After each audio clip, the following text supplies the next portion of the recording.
The desert wind carried sand across the flat expanse of nothing that stretched for miles in every direction.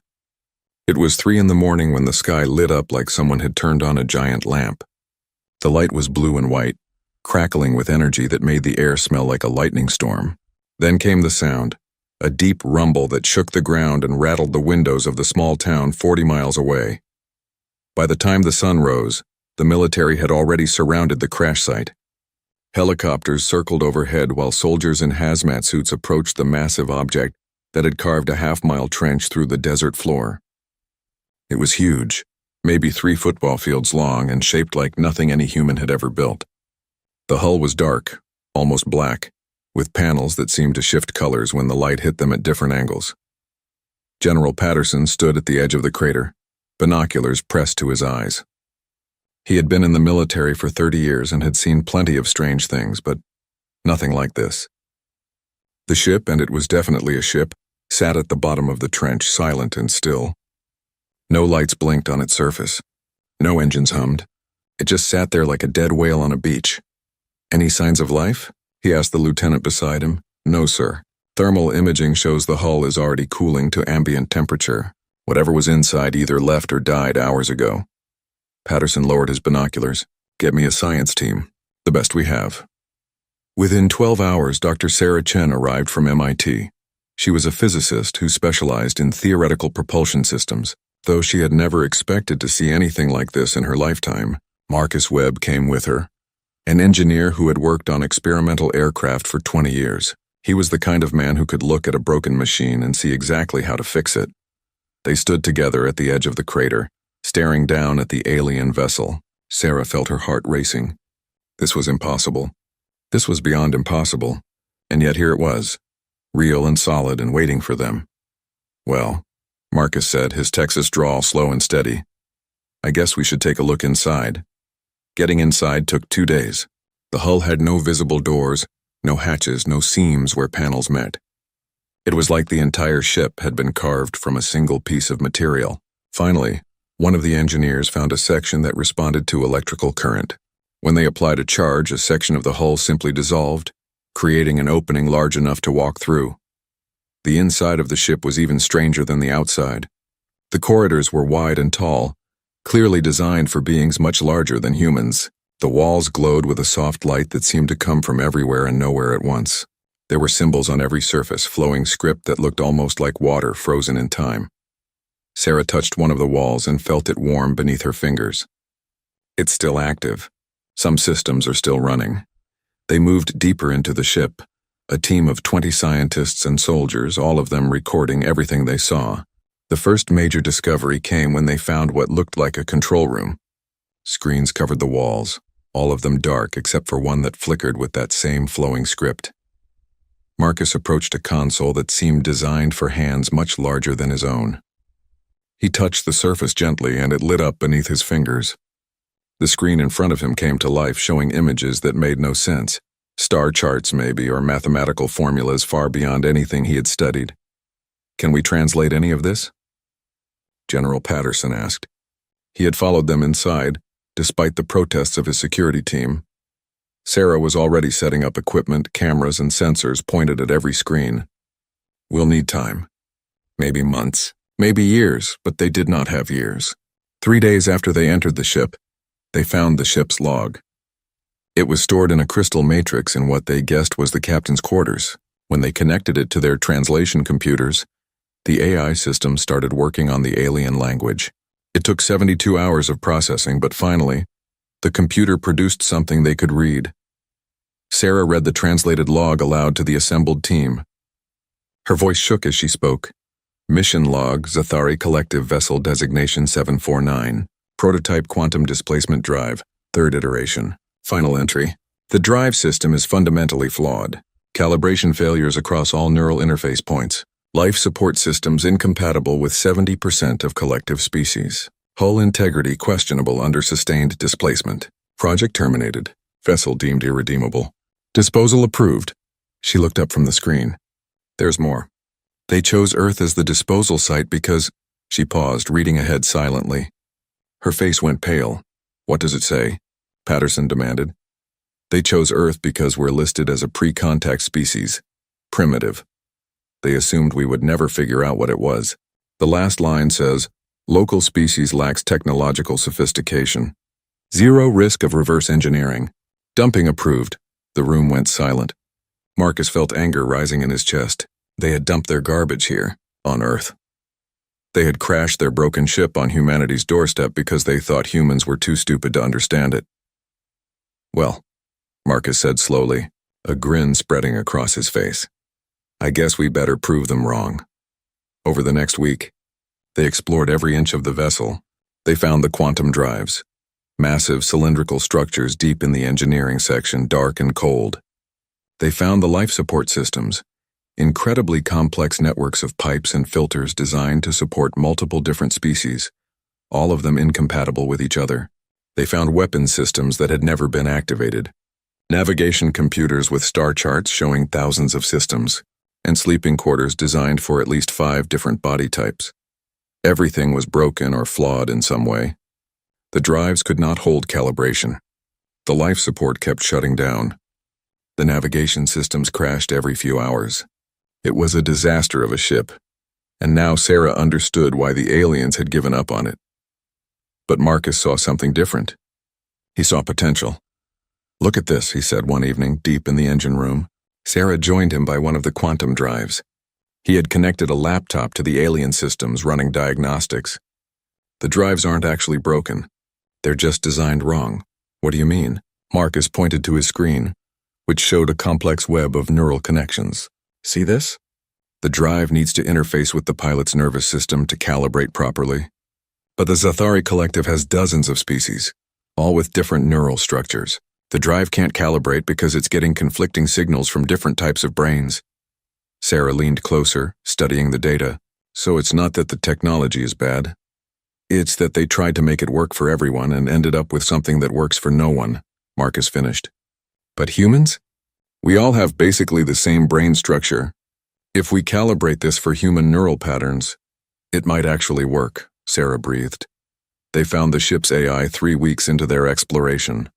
It was housed in a crystalline core deep in the ship's center, surrounded by cooling systems and what looked like quantum processors. When they activated it, the entire ship came to life. Lights blazed in corridors that had been dark. Screens flickered on across every surface, and a voice spoke, translated automatically into English by systems they still did not understand. Impossible, the AI said. This vessel is non-functional. This vessel is terminated. How are primitive species operating my systems? Sarah stepped forward. We're not as primitive as you think. You cannot possibly understand Zathari technology. You lack the mathematical framework. You lack the materials science. You lack the quantum understanding necessary to even comprehend. The quantum drives use entangled particle pairs to create a displacement field that moves space around the ship rather than moving the ship through space, Sarah interrupted. The calibration fails because you're trying to sync neural patterns from multiple incompatible species. The life support system crashes because you're running 7 different atmosphere mixtures through the same recyclers. The hull integrity is questionable because you used composite materials that work great separately but have different expansion rates when exposed to the energy fluctuations of the drive. The AI went silent for a long moment. You should not be able to know these things. We figured them out, Marcus said. That's what humans do. We figure things out.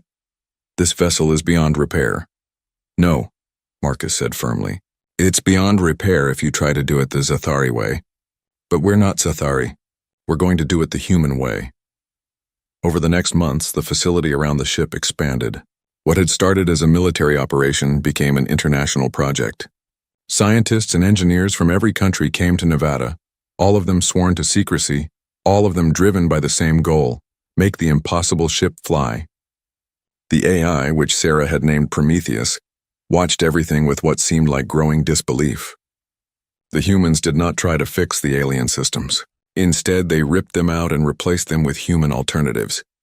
Where the Zathari had used incompatible materials, humans used steel and titanium and composites of their own design. Where alien computers crashed, humans installed their own processors. Slower perhaps, but far more stable. The life support system was completely redesigned. Instead of trying to support multiple species, they made it support one, humans. It was simpler, more efficient, and it actually worked. The quantum drives were the biggest challenge. It took 2 years of trial and error, of failed tests and near disasters. But finally, Marcus found the solution. He connected the drives to a neural interface helmet, calibrated specifically for human brain patterns. When Sarah put on the helmet and thought about moving forward, the drives hummed to life for the first time since the ship had crashed. The ship rose 3 feet off the ground before the drives cut out and it crashed back down. But they had done it. They had made it work. Prometheus spoke into the shocked silence. That should not have been possible. The drives are irredeemably flawed. They were flawed for you, Sarah said, pulling off the helmet with shaking hands. For us, they're perfect. 5 years after the crash, the ship flew again. They renamed it Prometheus Rising, and when it lifted off from the Nevada desert on a pillar of blue-white light, every person in the facility cheered until their voices were hoarse. The ship that aliens had dumped on Earth as garbage had become humanity's gateway to the stars. In orbit, Sarah stood on the bridge, redesigned with human-sized controls and human-friendly displays, and looked down at Earth through the view screen. Marcus stood beside her, grinning like a kid on Christmas morning. Think they know what we did? Marcus asked. The aliens? Oh, they'll find out eventually. And what do you think they'll say when they learn we fixed their broken ship? Sarah smiled. I think they're going to be very, very surprised. Below them, Earth turned slowly in the darkness of space, and above them the stars waited. Humanity had been given garbage and turned it into gold. Now it was time to see what else they could do. The Nevada facility had grown into a small city over the past 5 years. What had started as a collection of temporary buildings and military tents now sprawled across 10 square miles of desert. Hangars large enough to house passenger jets stood next to research labs filled with equipment from every major university on Earth. Housing complexes sheltered 5,000 people from 43 countries, all working toward the same impossible goal. In the center of it all sat Prometheus Rising, no longer the wreck that had crashed into the desert, but not yet the vessel it would become. The ship looked like a patchwork quilt, sections of original alien hull next to panels of human-manufactured titanium, old systems ripped out and replaced with bundles of cable and human-designed interfaces. It was ugly in a way that made engineers smile and designers weep. Marcus Webb stood in the main engineering bay, surrounded by a team of technicians from Japan, Germany, India, and Brazil. They were working on the quantum drive calibration system, the piece of technology that had taken them 2 years to understand and 3 more to improve. The alien design had been elegant but impractical. The human version was crude, but it actually worked. Run the simulation again, Marcus said, wiping grease from his hands. He was 50 now, with gray streaking through his hair, but his eyes still lit up like a child's when he solved a problem. The lead technician, a young woman named Yuki Tanaka, entered commands into her console. On the screen above them, a 3-dimensional model of the drive system spun slowly. Numbers scrolled past too fast for most people to read, but Marcus had been staring at these readouts for 5 years. He could read them like a book. Drive efficiency at 94%, Yuki announced. That's 3% better than the original alien design. Someone in the back of the room whooped with joy. Marcus allowed himself a small smile. 3% might not sound like much, but at faster than light speeds, 3% meant the difference between reaching a distant star in weeks versus months. Good work, everyone, Marcus said. Take a break. We'll install the new calibration matrix tomorrow. Across the facility, Sarah Chen stood in what they called the archive, a vast room filled with alien artifacts, tools and technology they had found throughout the ship. Some pieces they understood. Others remained mysteries after 5 years of study. Sarah's specialty was making sense of the mysteries. Today she was examining what looked like a control interface for something. The device was a smooth black sphere about the size of a basketball, covered in symbols that glowed faintly blue when she touched them. According to Prometheus, the ship's AI, this was a navigation computer. But no matter how they tried to connect it to their systems, it refused to work. Maybe you're thinking about it wrong, said a voice behind her. Sarah turned to find Dr. James Okonkwo, a computer scientist from Nigeria, who had joined the project 3 years ago. He was young, brilliant, and had a gift for seeing problems from unexpected angles. What do you mean? Sarah asked. James picked up the sphere carefully. We keep trying to make our computers talk to their computers. But what if that's the wrong approach? What if we need to translate, not interface? Translate? Think about it like languages. When you want to understand Chinese, you don't try to rewire your brain to think in Chinese characters. You translate the Chinese into English. So why are we trying to rewire our computers to think like alien computers? Why not build a translator? Sarah stared at him. It was so obvious once he said it out loud. They had been trying to force compatibility between fundamentally different systems. What they needed was a bridge, something that could take alien commands and convert them into something human computers could understand. That's brilliant, she said. How fast can you build a prototype? James grinned. Give me 2 weeks. The breakthrough with the translation software changed everything. Within a month, systems that had been completely incomprehensible suddenly made sense. The navigation computer came online, displaying star charts with thousands of systems mapped in perfect detail, weapon systems activated, showing targeting interfaces and power management tools. Even the life support system, which they had completely replaced, revealed hidden backup functions they had never known existed. Prometheus, the ship's AI, watched all of this with what Sarah had come to recognize as digital amazement. The AI had been skeptical when humans first started working on the ship. It had called their efforts primitive, crude, and doomed to fail.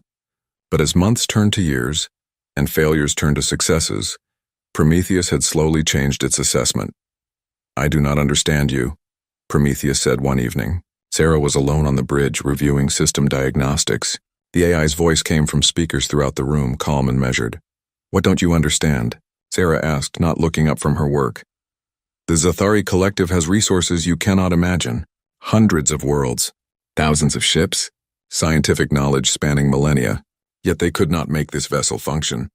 You have one world, primitive manufacturing, limited resources, and yet you have succeeded where the collective failed.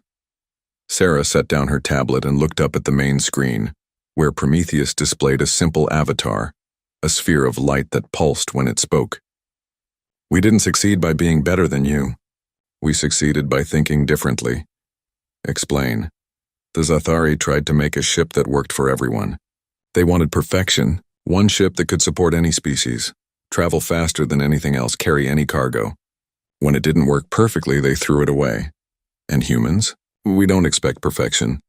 We expect things to break. So we build things that can be fixed. We adapt, we make do. When something doesn't work, we don't throw it away, we figure out why and fix it. That is inefficient. Maybe, Sarah said with a smile. But it works. The quantum drive problem had consumed 2 years of effort and represented humanity's greatest challenge. The drives worked on principles that human physics could barely describe. They created a bubble of twisted space around the ship, allowing it to move faster than light without actually breaking the laws of physics. The technology was far beyond anything humans had developed, but the aliens' implementation had a fatal flaw. The drives needed to be calibrated to the nervous system of whoever was piloting the ship. Neural patterns from the pilot's brain would sync with the quantum fields, allowing for incredibly precise control. But the Zathari Collective had dozens of species, each with wildly different brain structures. The drives had to somehow sync with all of them simultaneously, and the result was that they synced with none of them properly. Marcus had spent 6 months just understanding the problem. He had brought in neuroscientists, quantum physicists, and computer engineers. Together they had mapped out exactly how the drive system worked and where it failed. The solution, when it finally came, was surprisingly simple. We don't need it to work for multiple species, Marcus had said. We only need it to work for one. Humans. They had redesigned the neural interface from scratch. Instead of trying to accommodate different brain structures, they built something specifically for human neurology. The helmet Sarah had worn during the first test was the prototype. Since then, they had refined the design, making it smaller, more comfortable, and far more effective. The new system worked so well that it actually outperformed the original alien design. Human pilots could sync with the drives in seconds instead of minutes. The precision was incredible. Testers reported feeling like the ship was an extension of their own body. It was everything the Zathari had wanted but had never achieved. Think about what this means, Sarah said to Marcus one night over coffee in the facility cafeteria. The aliens couldn't make this work because they were too diverse. Their strength became their weakness. And our strength? Marcus asked. We're all the same species. That's our advantage. When we work together, we're not trying to reconcile a dozen different ways of thinking. We can actually cooperate. Marcus took a sip of his coffee, considering, maybe that's why we're good at fixing things. We understand each other. The reconstruction process was not without setbacks. There were accidents, a coolant line rupture that injured 3 technicians, an electrical fire that destroyed 6 months of research data, a test flight that nearly ended in disaster when the navigation system crashed mid-flight. People died. A Russian engineer named Dmitry Volkov was killed when a piece of alien hull collapsed during a renovation. Dr. Maria Santos from Brazil died in her sleep of a brain aneurysm, probably brought on by stress and exhaustion. But they kept working. Every failure taught them something. Every setback led to a breakthrough. The international community poured resources into the project. It was expensive, easily the most expensive endeavor humanity had ever undertaken, but the potential rewards were infinite. This was not just about fixing one ship. It was about unlocking the door to the galaxy. 5 years after the crash, 8 years into the project, Prometheus Rising was ready for its first real test. Not just hovering a few feet off the ground, but actual flight. Actual faster-than-light travel. The test crew consisted of 5 people. Sarah Chen as mission commander and science officer. Marcus Webb as chief engineer. Lieutenant Colonel Jessica Torres, a former fighter pilot, as helmsman. Dr. James Okonkwo as systems officer. And Commander Liu Wei, a Chinese astronaut with 20 years of experience as navigator. They stood together on the bridge, checking and rechecking every system. Outside the view screen, the Nevada desert stretched to the horizon.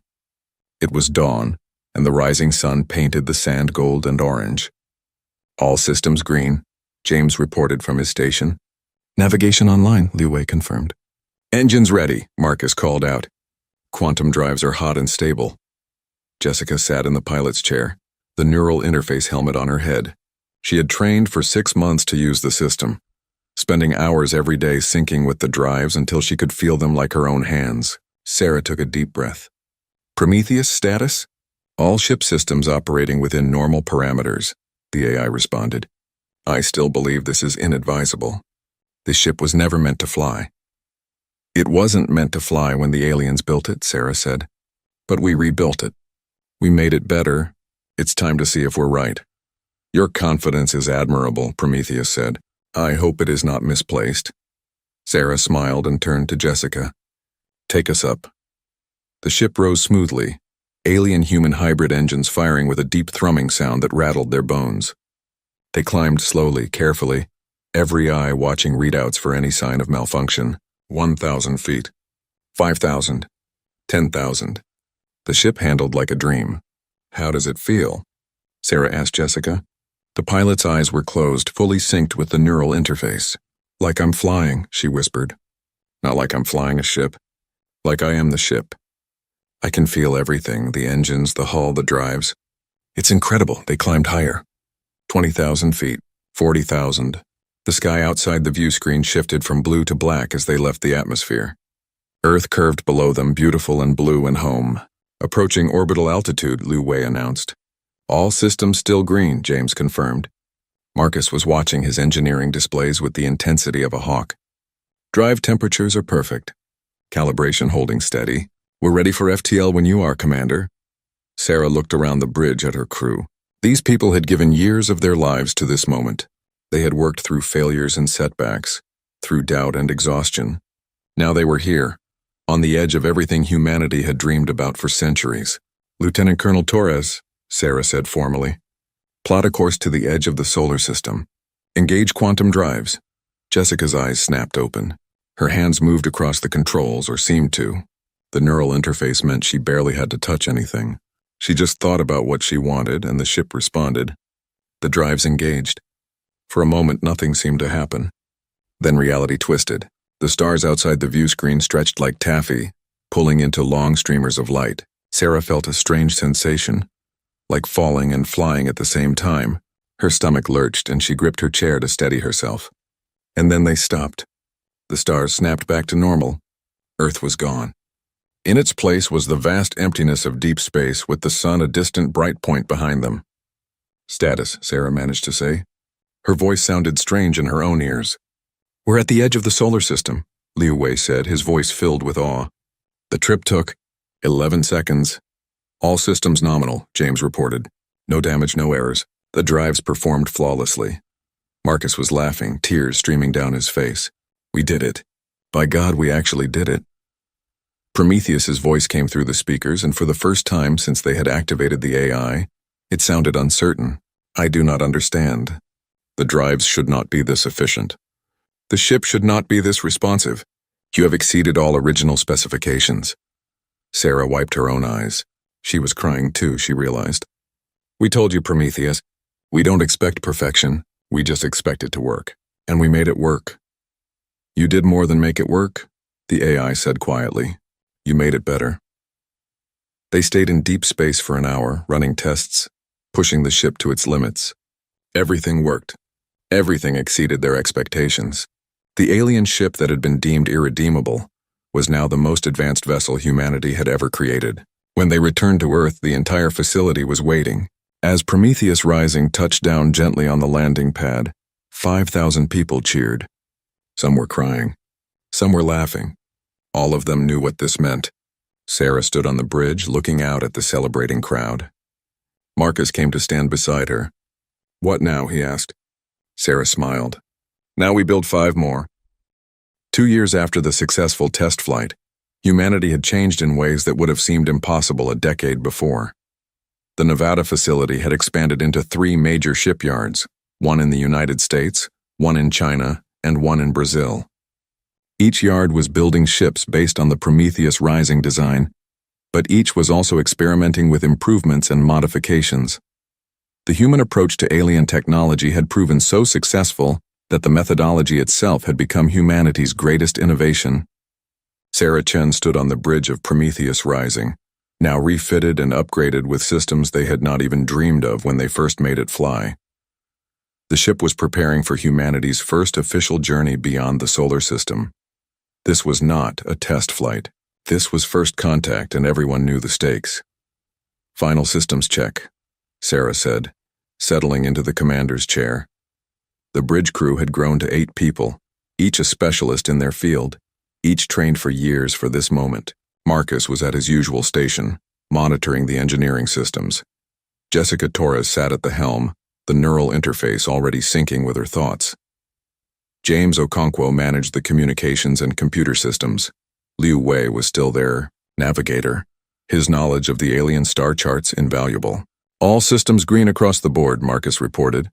The quantum drives are running at 98% efficiency. Hull integrity is perfect. Life support is solid for 6 months. Communications array is ready, James added. We've loaded the translation matrices for all known Zathari languages. Prometheus has been coaching me on proper diplomatic protocols. I have done my best, the ship's AI interjected, though I remain uncertain how the collective will react to your presence. The political situation is complex. Sarah nodded. Liu, Wei, where are we headed? The navigator pulled up a star chart on the main view screen. A red dot marked their destination. This is the Kepler 442 system, about 1,200 light-years from Earth.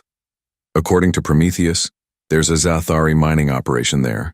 Small, only about 50 workers from 3 different species. It's far enough from major population centers that we won't cause a panic, but official enough that our arrival will be reported up the chain of command. In other words, Jessica said with a slight smile, we're going to surprise them, but not terrify them. That's the hope, Sarah agreed. Prometheus, how long will the journey take? At maximum efficiency, approximately 14 hours, the AI responded. The Zathari have been mining valuable minerals from the asteroid belt in that system for 70 years. I should warn you, they will not believe humans possess FTL capability. They will likely assume you stole this vessel. Let them assume, Marcus said. They'll figure out the truth soon enough. The launch was broadcast worldwide. People gathered in homes and public squares to watch as Prometheus Rising lifted off from the Nevada facility. The ship climbed through Earth's atmosphere, leaving a trail of blue-white light that could be seen for hundreds of miles. Then, at the edge of space, the quantum drives engaged. Reality twisted, and the ship vanished from human space. The journey itself was remarkably smooth. The drives hummed their strange quantum song while the crew went about their duties. Some slept in shifts, others watched movies or read books in the common area. It was surreal to think they were traveling faster than light, crossing distances that would have taken conventional ships thousands of years.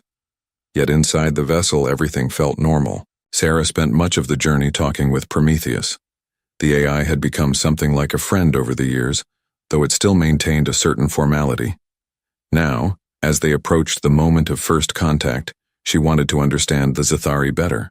"Tell me about the collective," she said, sitting alone on the bridge during the night shift.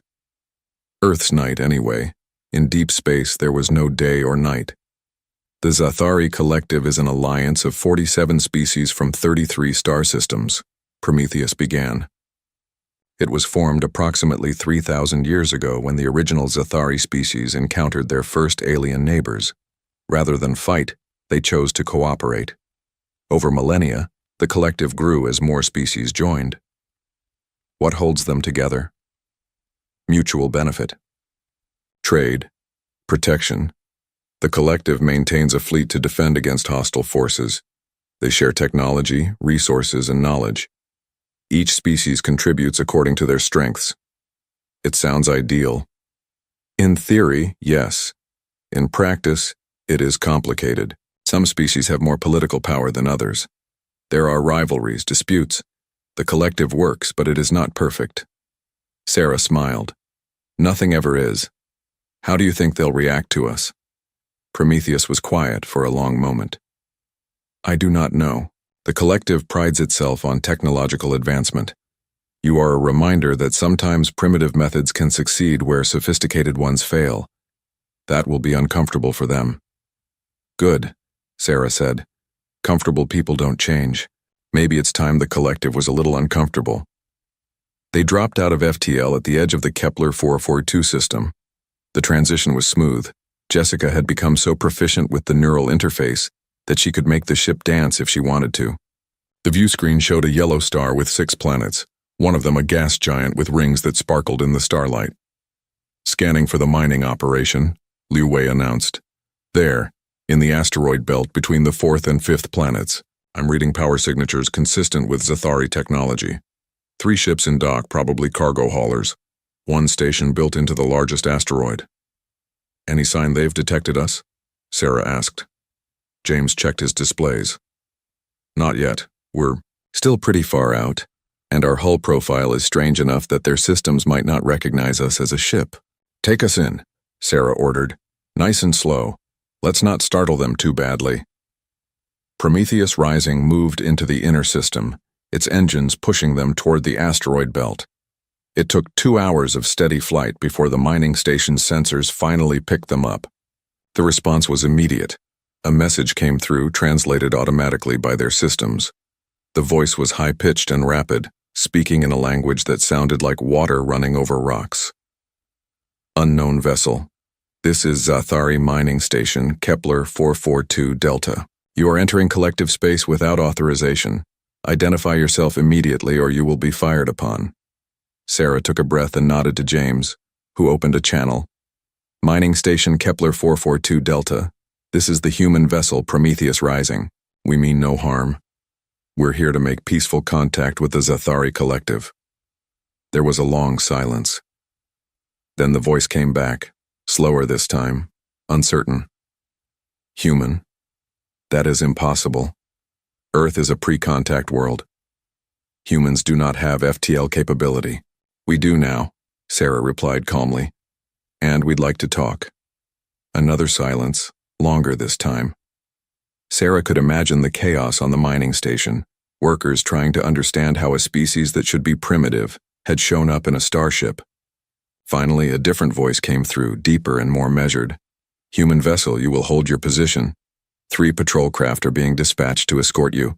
Any aggressive action will result in your destruction. Jessica looked at Sarah with raised eyebrows. Sarah nodded. Acknowledged. We'll wait right here. The patrol craft arrived 30 minutes later. They were sleek vessels, smaller than Prometheus Rising but clearly designed for combat. They had weapons pods mounted on their wings and shields that shimmered with energy.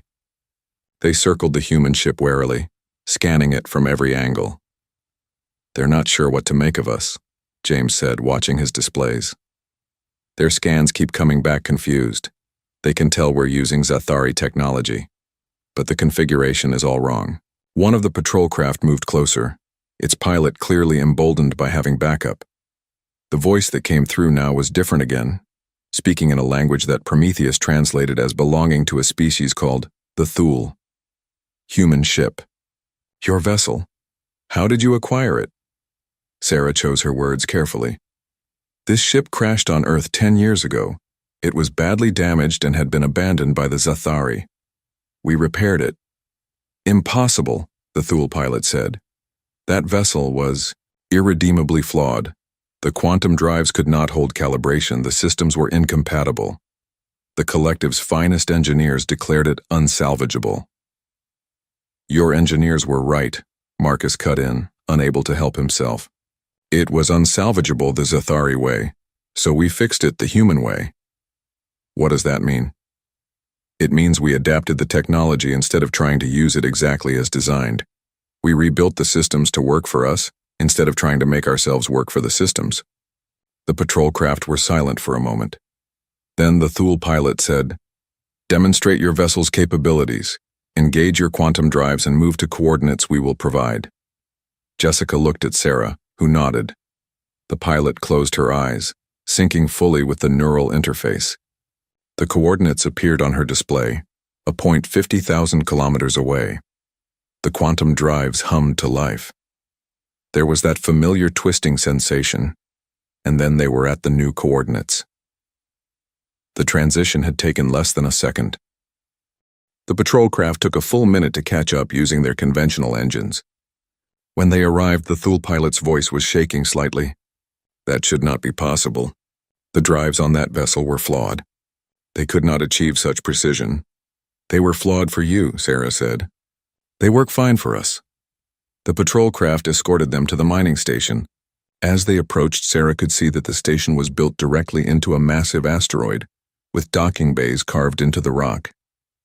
Ships of various designs were moored there: cargo haulers, more patrol craft, and what looked like a luxury yacht. They docked without incident, though Sarah noticed that the station's weapons were all trained on Prometheus Rising. The Zathari were taking no chances. A delegation met them in the docking bay. The group was exactly what Prometheus had described: multiple species, each wildly different from the others. There was a tall, thin being with 4 arms and skin that shifted colors, a short, stocky creature covered in fur with 6 eyes arranged around its head, something that looked almost like a floating jellyfish pulsing with light, and a being that resembled a cross between a lizard and a mantis, standing upright on powerful legs. The mantis lizard stepped forward and spoke in that flowing, water-like language. The translation came through their earpieces a moment later. "I am Coordinator Jathic. This is unprecedented. Humans should not be here. Humans should not have functional spacecraft. Explain how this is possible." Sarah had prepared this speech carefully. 10 years ago, the Zathari dumped a broken ship on Earth. Your people thought we were too primitive to understand it. You were wrong. We studied your technology. We adapted it. We improved it. And now we're here. The 4-armed being made a sound like wind chimes. Improved? You claim to have improved Zathari technology? The quantum drives on this ship operate at 98% efficiency, Marcus said, stepping forward. The original design specs called for 82%. We achieved better performance with less power consumption. We rebuilt the life support system from scratch because yours was overcomplicated. We streamlined the power distribution network. We improved the hull integrity by 30%. Yes, we improved your technology. The delegation stared at them. The jellyfish being pulsed several different colors before speaking in a language of pure tones. If this is true, you have accomplished something remarkable. But you are still only one ship. One success. The collective has thousands of vessels. For now, Sarah said, we have 5 more ships under construction. In another 2 years, we'll have 20. We're not here to threaten you. We're here because we want what you have. Membership in the galactic community, access to your knowledge, the chance to trade and cooperate. You want to join the collective? Jothik's voice was incredulous. We want a seat at the table, Sarah corrected. We've proven we can take your broken technology and make it work. Imagine what we could do with technology that isn't broken. Imagine what we could contribute to the collective. The delegation conferred among themselves, speaking in multiple languages all at once. It was clear they had not expected this.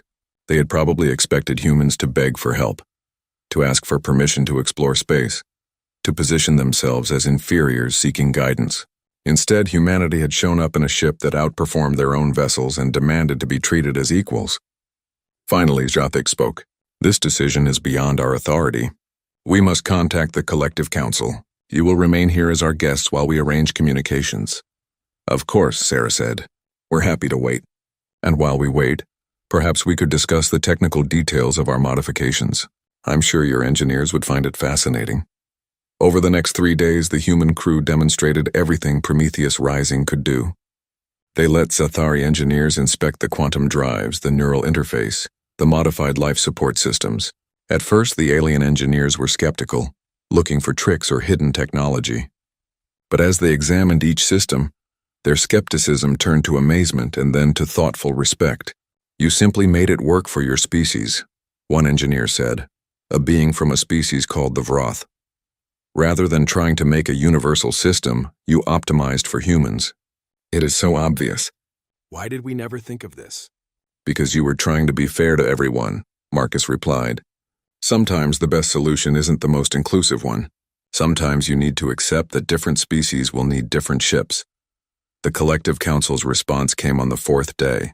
A massive starship dropped out of FTL at the edge of the system, a vessel that made Prometheus Rising look like a toy. It was easily 3 times larger, bristling with weapons and shields, a ship designed to make a statement. The Council's representative was a Zathari, one of the original species that had founded the Collective. She was tall and elegant, with silver skin and large eyes that seemed to see everything. Her name was Ambassador Telshara, and she came aboard Prometheus Rising with a security detail and a team of advisors. Sarah met her in the ship's conference room with Marcus, Jessica, and James at her side. Prometheus's avatar displayed on the wall screen, observing quietly. Your presence here is troubling, Telshara began without preamble. You possess technology that should be beyond your capabilities. You claim to have improved upon designs that our finest engineers deemed failures, and you demand recognition as equals. This is extraordinary arrogance. It's not arrogance, Sarah replied. It's fact. Your people dumped garbage on our planet. We turned that garbage into treasure. We're not asking you to give us anything. We're telling you what we've already accomplished and offering to share our methods in exchange for full membership in the galactic community. And if we refuse, Sarah smiled, then we'll figure it out on our own. We've come this far without your help, but it would be easier for everyone if we worked together. Telshara studied her for a long moment. You are either very brave or very foolish. Perhaps both. The Council is deeply divided on how to respond to humanity. Some see you as a threat. Others see potential. A few believe we should have uplifted you properly instead of leaving you to your own devices. We don't need uplifting, Marcus said firmly. We need partnership. The ambassador turned her gaze to him. You truly believe you are our equals? I believe we have something you don't, Marcus replied. We know how to make things work when they're broken. We know how to adapt. We know how to improvise. Your collective has amazing technology, but from what we've seen, you don't know what to do when that technology fails. We do. Telshara was quiet for a moment. Then surprisingly, she laughed, a sound like bells ringing. You are bold humans, very well. The Council has authorized me to offer you a trial membership in the collective. You will have access to our knowledge and our territories. In exchange, you will share your adaptive integration techniques and assist with problems our own engineers cannot solve. After 5 years, the arrangement will be reviewed. Sarah felt her heart racing. This was it. This was everything they had worked for. We accept. However, Telshara continued, there are those in the collective who believe you are dangerous. They will test you, challenge you, try to prove that your success was luck rather than skill. You should prepare for resistance. We've been preparing for 10 years, Sarah said. Let them try. The return to Earth took 14 hours, but it felt like minutes. The crew was jubilant. They had done it. Humanity had a seat at the galactic table. When they emerged from FTL at the edge of Earth's solar system, They found a welcoming committee waiting. 6 ships, the rest of humanity's small fleet, each one a variation on the Prometheus design. Sarah looked at her crew and smiled. "We're not alone anymore," she said. "Humanity just joined the galaxy." On the view screen, Earth hung in space, beautiful and blue. And beyond it, the stars waited, not as an impossible dream, but as a new frontier that humanity was ready to explore. 5 years had passed since humanity joined the Zathari Collective, and the galaxy had learned what it meant to underestimate Earth. What had started as a trial membership had become something no one had anticipated. Humanity had not simply joined the galactic community, they had revolutionized it. The Nevada facility was now called Earth Station Prime, and it had grown into the largest shipyard in the Sol system. 12 human-designed vessels sat in dock at any given time, each one different from the others. Some were built for speed, sleek and fast. Others were heavy cargo haulers, designed to move massive amounts of material across star systems. A few were research vessels, equipped with laboratories that combined human and alien technology in ways that surprised everyone who saw them. But the fleet that mattered most right now was the one gathering at the edge of collective space. Humanity's reputation as fixers had spread through the galaxy. When something broke and no one else could repair it, they called humans. When technology failed and engineers gave up, humans figured it out. In 5 years, human teams had solved problems on 17 different worlds, earning respect and, more importantly, trust. That trust was about to be tested. Sarah Chen stood on the bridge of Prometheus Rising, now the flagship of humanity's fleet. The ship had been upgraded twice in 5 years, incorporating technology from a dozen different species, but its core remained the same. A hybrid of human ingenuity and alien innovation. She was older now, approaching 50, with gray streaking through her black hair. But her eyes were as sharp as ever. "Status report," she said, settling into the commander's chair. Marcus Webb looked up from his engineering station. He was 55 now and refused to retire despite Sarah's suggestions. "All systems are optimal. The new shield generators we borrowed from the Vroth are running at 110% of their rated capacity. I still don't know how they're doing that. Because we're running them at a lower frequency than the Vroth do," James Okonkwo said from the communications station. He was 30 now, one of the younger senior officers, but his understanding of alien technology was unmatched. "The Vroth optimize for maximum power. We optimize for maximum efficiency." "That's the human way," Jessica Torres said from the helm. The former fighter pilot was now Admiral Torres in command of Earth's entire fleet. But she still piloted Prometheus Rising personally whenever possible. The neural interface had become like a second skin to her. "Admiral, we're receiving a transmission from Collective Command," James announced. "It's encrypted at the highest level." "Put it through," Sarah ordered. The main view screen flickered to life, showing Ambassador Tal Shara. The Zathari looked worried, her silver skin darker than usual, a sign of stress in her species. "Commander Chen, Admiral Torres, the situation has deteriorated faster than we anticipated." "The Krail?" Sarah asked. "Yes. They've destroyed 3 more outposts in the past week. Their fleet is massing at the edge of Sector 7. Our analysts believe they're preparing for a major offensive." The Krail were a hive mind species that humanity had learned about shortly after joining the collective. They reproduced rapidly, built ships quickly, and expanded aggressively. Each Krail was connected to all others through a quantum neural network, allowing them to coordinate perfectly. They didn't negotiate. They didn't trade. They simply consumed resources and grew. The collective had been at war with the Krail for 3 years. At first, it had seemed like an easy conflict. The collective had superior technology, better ships, more experienced commanders. But the Krail had numbers.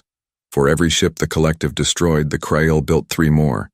For every world they lost, they colonized 2 others. The war was not going well. "What do your military commanders say?" Sarah asked. Tal Shara's expression was grim. "They believe we're losing. The Krail adapt too quickly. Every strategy we use works once, maybe twice. Then they counter it. Our fleets are designed for precision warfare, tactical strikes, superior positioning, technological advantage.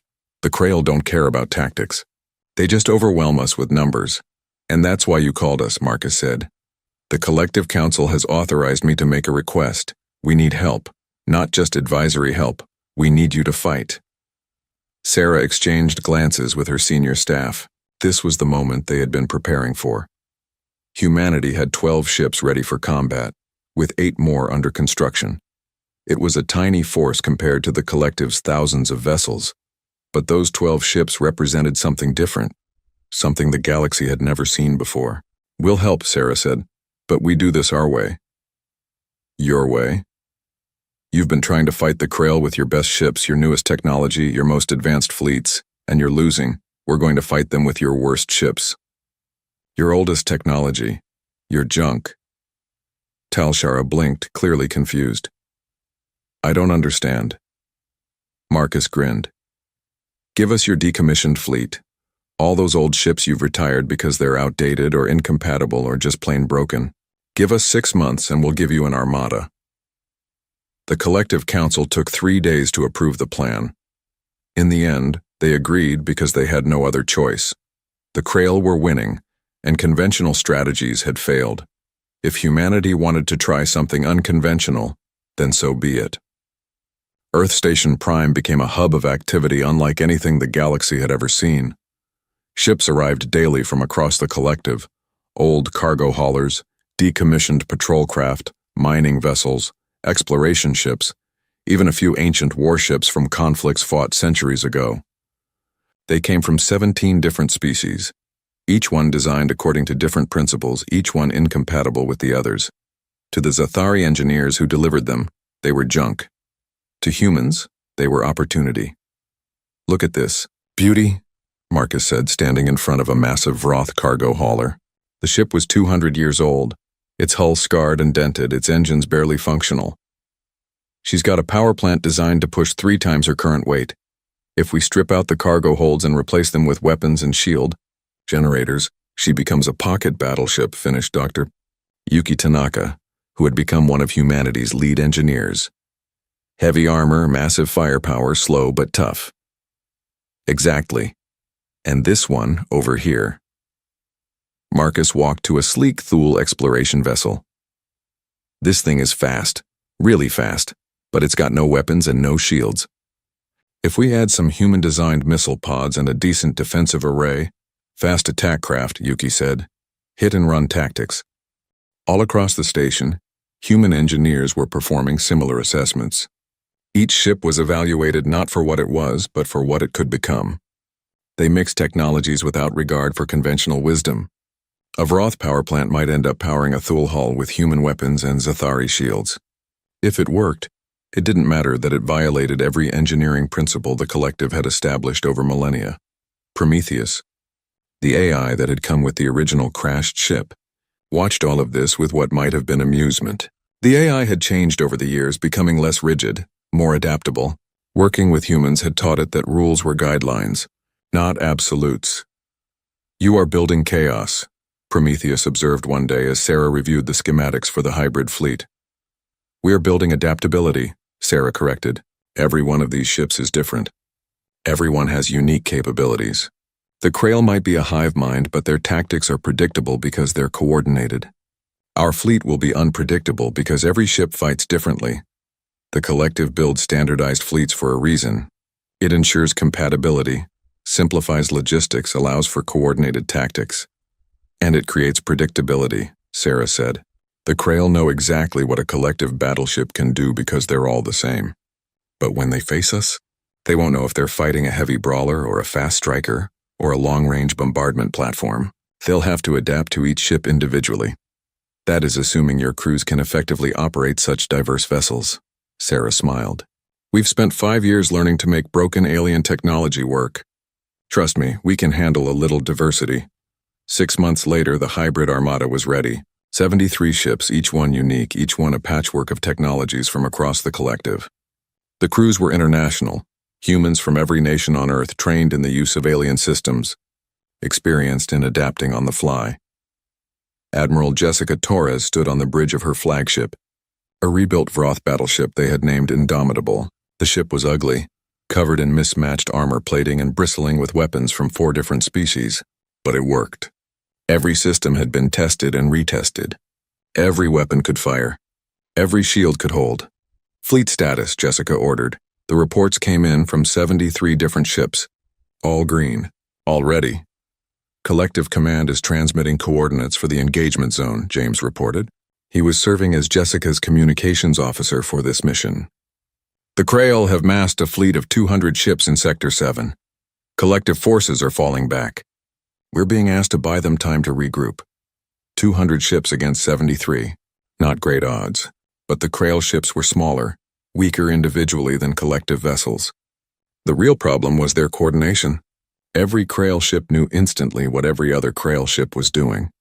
They moved like a school of fish reacting to threats in perfect unison. Tell Collective Command we're on our way, Jessica said. All ships engage quantum drives. Let's show the Krail what humanity can do. The fleet jumped together, 73 different vessels all arriving at the edge of Sector 7 simultaneously. The Krail were waiting, their ships arranged in a massive formation that looked almost organic, like a giant organism floating in space. They're hailing us, James said. Or rather, they're broadcasting at us. The Krail don't really do conversations, and what are they saying? Resistance is irrelevant. Assimilation is inevitable. Surrender will reduce casualties. The usual hive mind propaganda. Jessica smiled coldly. Broadcast this in response, go to hell. The Krail fleet moved first, surging forward in perfect coordination. 200 ships advancing as one, their weapons charging, their tactics flawless. They expected the human fleet to fall back, to try to maintain distance, to use the superior range of collective weapons to whittle down their numbers. Instead, the human fleet scattered. 73 ships broke formation and spread out in seemingly random directions. Fast attack craft accelerated to incredible speeds, darting around the Krail fleet's flanks. Heavy brawlers moved forward, shields blazing, ready to take punishment. Long-range bombardment platforms hung back, their massive weapons beginning to charge. The Krail hive mind hesitated for a fraction of a second. This was not how collective fleets fought. This was chaos, disorder. There was no pattern to analyze, no formation to counter. And in that moment of hesitation, humanity struck. The fast attack craft hit first, launching volleys of missiles at the Krail rear guard. The missiles were human-designed, each one slightly different, each one following unpredictable flight paths. The Krail's automated defenses struggled to track them all. Explosions blossomed across 3 Krail ships. Then the heavy brawlers arrived at the front lines. These were the rebuilt cargo haulers and mining vessels. Massive and slow, but incredibly tough. They crashed into the Krail formation like battering rams, their shields absorbing incoming fire while their weapons tore into enemy ships at close range. The long-range bombardment platforms opened up next, hurling projectiles at near-relativistic speeds. These were railguns and mass drivers, simple human technology scaled up to ship-killing size. They weren't as sophisticated as collective energy weapons, but they hit like sledgehammers. Krail fleet is trying to reform, James reported. They're pulling back their forward elements and tightening their formation. They're adapting, Jessica said. Good. Let's give them something else to adapt to. All ships pattern Delta 7. The human fleet shifted again. The fast attack craft pulled back while the heavy brawlers spread out. Medium cruisers, rebuilt patrol craft with balanced weapons and decent speed, moved into the gaps. The formation looked almost like a net, with spaces deliberately left open. The Krail, seeing what looked like weaknesses, moved to exploit them. Their ships poured into the gaps, trying to split the human fleet and destroy the ships piecemeal. But the gaps were traps. As Krail ships entered the openings, they found themselves surrounded by crossfire from multiple angles. The human ships had positioned themselves to create kill zones, areas where every angle was covered by weapons. It was a tactic borrowed from ancient Earth naval battles, something the Krail hive mind had never encountered. 20 Krail ships were destroyed in the first trap. 15 more in the second. They're learning, James warned. Krail forces are pulling back and reforming at a distance. They're not falling for the gaps anymore. Of course they're not, Jessica said. They're a hive mind. They only make the same mistake once. All ships pattern Echo 3. The human fleet reorganized again, this time forming a loose sphere with the heavy brawlers at the center, and faster ships orbiting around them. It was a defensive formation, designed to weather an assault while providing overlapping fields of fire. The Krail obliged, launching a massive coordinated attack. Every ship fired simultaneously, a wave of energy weapons and projectiles that lit up space like a second sun. The human shields held. Barely. Hull breaches on Indomitable, Marcus reported from engineering. Decks 7 and 8 are exposed to vacuum. Shield generators are down to 60%. Status on the rest of the fleet? We lost 3 ships. The fast attack craft Quicksilver, Razor, and Dart. Heavy damage to 5 more. But we're still in the fight. Then we keep fighting, Jessica said. All ships pattern Foxtrot 9. We're going to punch through their center and split their fleet. The heavy brawlers charged forward, weapons blazing, shields glowing so brightly they looked like small suns. The rest of the fleet followed, creating a spearhead that drove straight into the heart of the Krail formation. It was brutal. Ships on both sides were destroyed in the close-range slugging match. But the human vessels had one advantage the Krail couldn't match: adaptability. When shields failed, crews rerouted power from non-essential systems. When weapons overheated, engineers found ways to cool them faster. When hull breaches threatened to destroy ships, damage control teams sealed the gaps with whatever materials they had on hand. The Krail fought with perfect coordination, but perfection was brittle. When a human ship did something unexpected, like ramming a Krail vessel or using mining lasers as improvised weapons, the hive mind had to pause and recalculate. And every pause was an opportunity. The battle lasted 6 hours. When it finally ended, the Krail fleet had been reduced to 70 ships, and those were in retreat. The human fleet had lost 18 ships and another 20 were badly damaged. But they had won. Jessica stood on the bridge of Indomitable, exhausted and covered in sweat.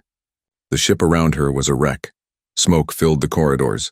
Half the lights were out, and there was a hull breach 2 decks above the bridge that made the whole structure groan ominously. "Status of the Krail?" she asked. "They're pulling back to their home territory," James reported. "Collective Command is saying they've never seen the Krail retreat before. Ever." "Good," Jessica said. "Let them remember this. Let them remember what happens when they underestimate humanity." A new transmission came through. Ambassador Talshara, her expression stunned. "Admiral Torres, the Collective Council wants to know how you achieved this victory. Our analysts have been watching the battle. Your tactics should not have worked. Your fleet was outnumbered. Your ships are old. Yet you won." Jessica smiled tiredly. "We won because our ships are old. Because they're all different. Because the Krail couldn't predict what we would do next. You've been fighting them with perfect coordination and superior technology. We fought them with chaos and improvisation. And against a hive mind that expects perfection, chaos wins." Talshara was quiet for a long moment. "The Council wishes to hire humanity for additional missions. We have many problems that require unconventional solutions. We'll be happy to help," Jessica said. "For the right price, of course." "And Admiral, on behalf of the Collective, thank you. You saved thousands of lives today." "Just doing what humans do best," Jessica replied. "Making broken things work." When Prometheus Rising finally limped back to Earth Station Prime 3 weeks later, the ship was covered in scorch marks and dents. But the crew was alive and the mission was complete. Sarah stood on the observation deck, watching as Indomitable and the other surviving ships came home. Marcus joined her, his left arm in a sling from an injury during the battle. "We lost good people out there," he said quietly. "I know," Sarah replied, "but we proved something important. We proved that humanity belongs here, not as students or junior partners, as equals. Think the Collective will see it that way?" Sarah smiled. "After today, they don't have a choice." Below them, Earth turned slowly in space, and above them the stars shone. Humanity had taken its first step as a true galactic power, and the galaxy would never be the same. 10 years had passed since an alien ship had crashed in the Nevada desert and changed humanity's destiny forever. Earth had transformed from a single-planet species into a galactic power that commanded respect across 100 star systems. The journey from that first crashed wreck to the present had been remarkable, but what made it extraordinary was how humanity had gotten here. Not through conquest or luck, but through sheer stubborn ingenuity. Sarah Chen stood at the observation window of Earth Station Prime, watching as ships came and went from the massive orbital facility. The station had grown so large that it could be seen from Earth's surface at night, a bright star that moved slowly across the sky. Hundreds of ships docked here at any given time, and only about half of them were human. The rest belonged to alien species who had come to learn from humanity's unique approach to technology. She was 60 now, with silver hair and lines around her eyes that came from decades of hard work. But she had no plans to retire. There was still too much to do, too much to see, too many problems to solve. "You look thoughtful," Marcus said, joining her at the window.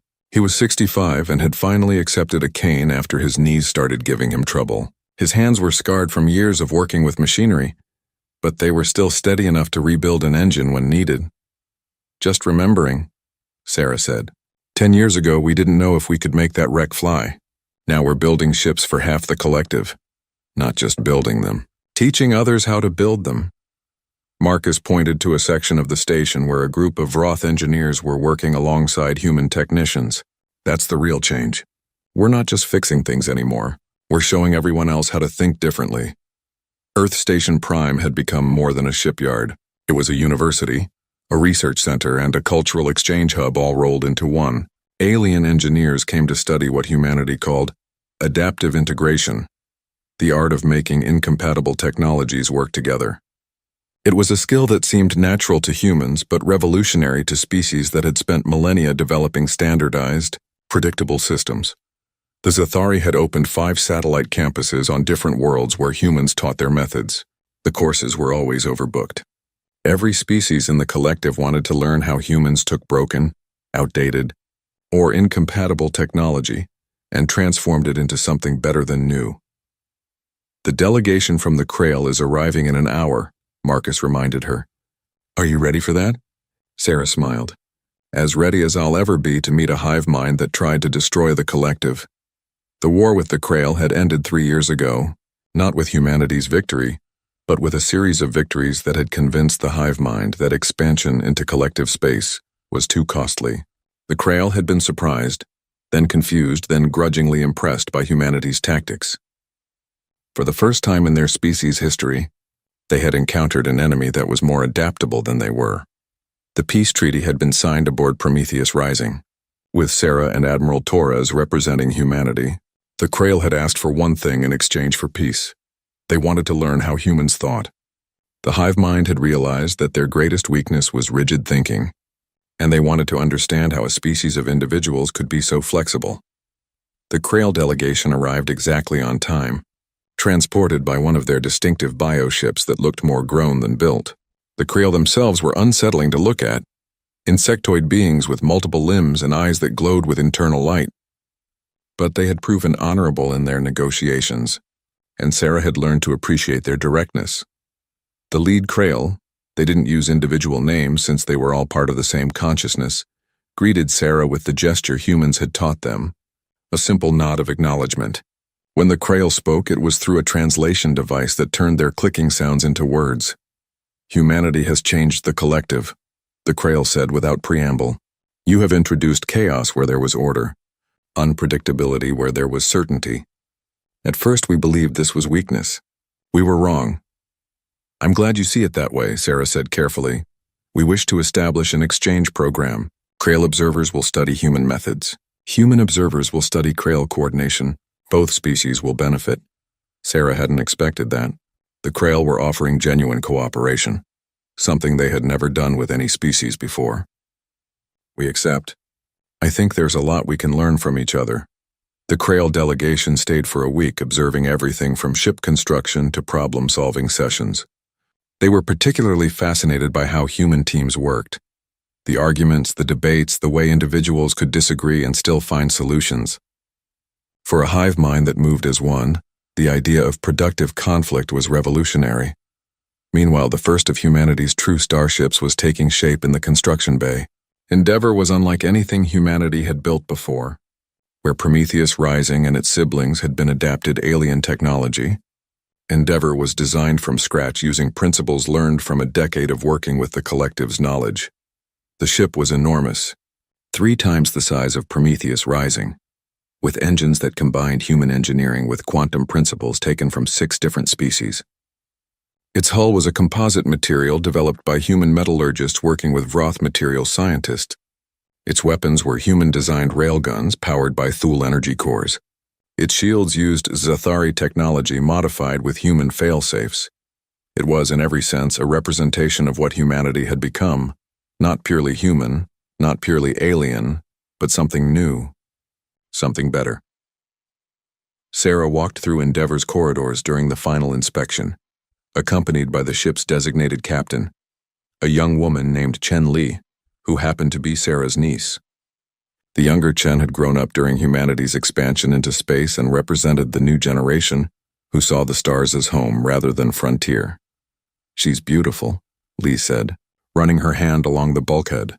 "Prometheus Rising was amazing for its time, but this is what we were always meant to build."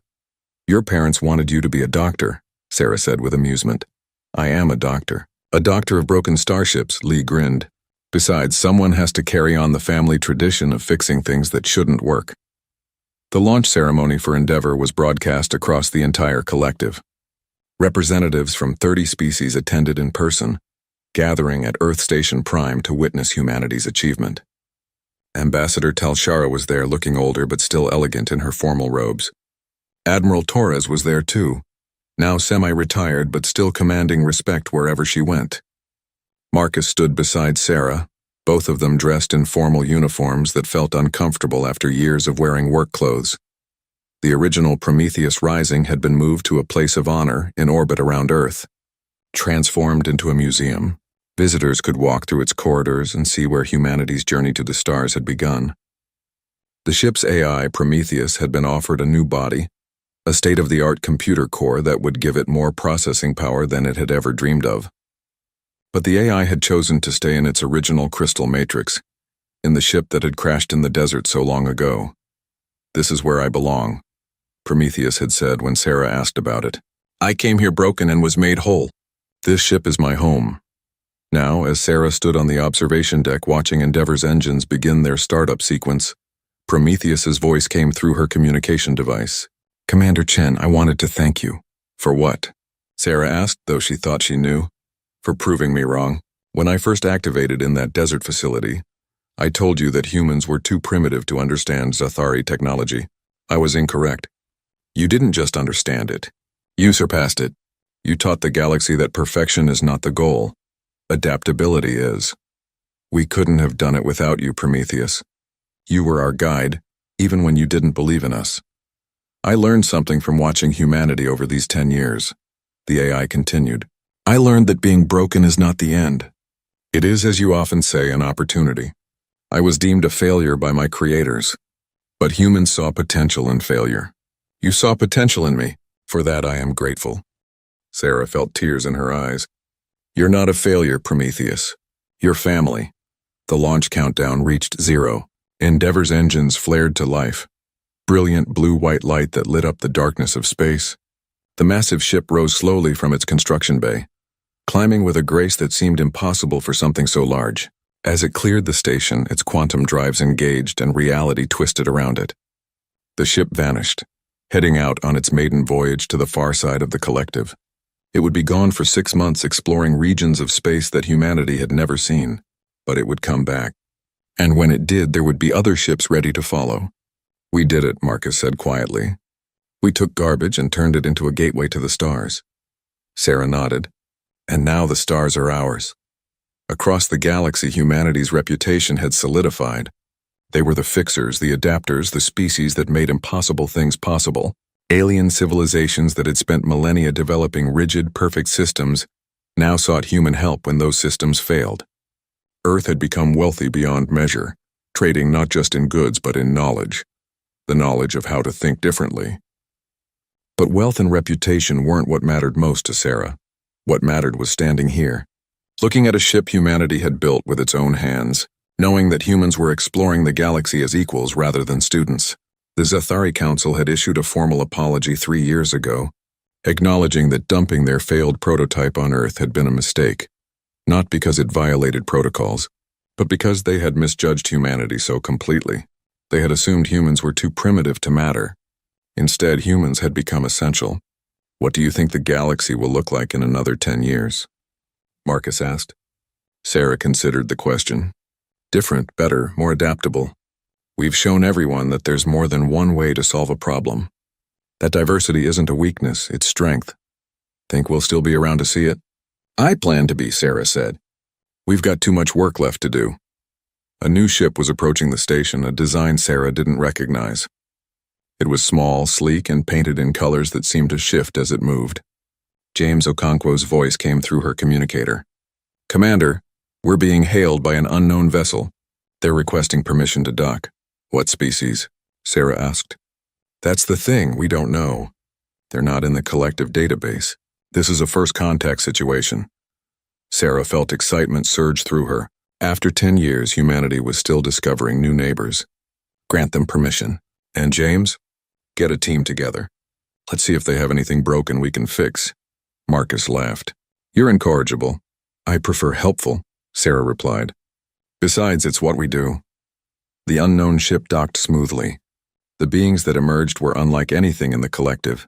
Six-limbed, covered in crystalline scales with eyes that glowed soft green.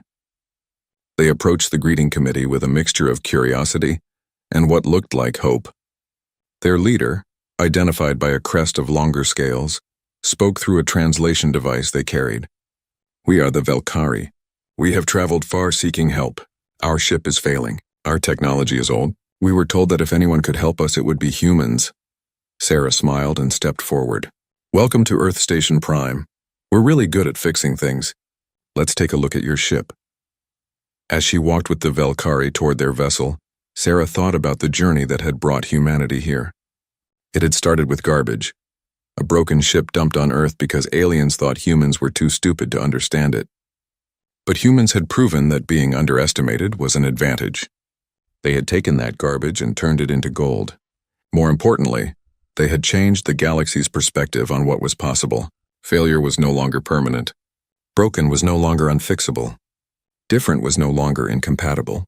Humanity had taught the galaxy to see opportunity where others saw only problems. Behind her, Prometheus Rising hung in orbit, a monument to where humanity had been. Above her, Endeavor blazed across the stars, a promise of where humanity was going. And around her, thousands of beings from dozens of species worked together, learning from each other, building a future that was brighter than any one civilization could create alone. A young human engineer passed by, laughing with a Vroth technician about some joke Sarah didn't hear. Human children born on Mars chased each other down the corridor, their games watched over by a Thule nanny who had come to Earth to study child development.